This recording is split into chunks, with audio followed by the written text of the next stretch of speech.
inembudzo fire nemangoma isu tachobaya Mr. Chauya chingoma ichi chauya sawa ndokugaya every hour so usipo inandi mbofilapo kana uripo zvini zvese zviripo nekuti ndiwe wandinoda baby of course unondiitira vana ndoda ugondizvarira baby wakandikoshera usipo hapana chekufarira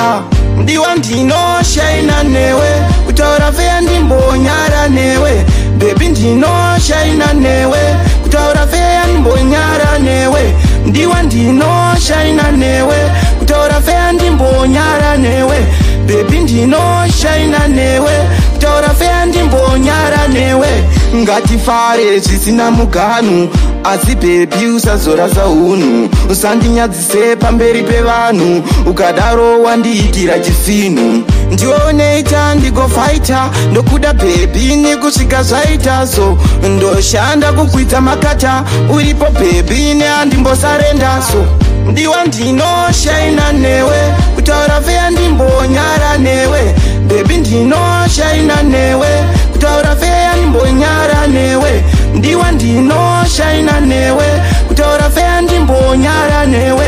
baby ndinoshaina newe kutaura feya ndimbonyara newe ndokugaya every hour so usipo inandi mbofilapo kana uripo zvini zvese zviripo nekuti ndiwe wandinoda baby of course unondiitira vana ndoda ugondizvarira baby wakandikoshera usipo hapana chekufarira ndiwa ndinoshaina newe kutaura feya ndimbonyara newe baby ndinoshaina newe kutaura feya ndimbonyara newe ndiwa ndinoshaina newe kutaura feya ndimbonyara newe baby ndinoshaina newe kutaura feya ndimbonyara newe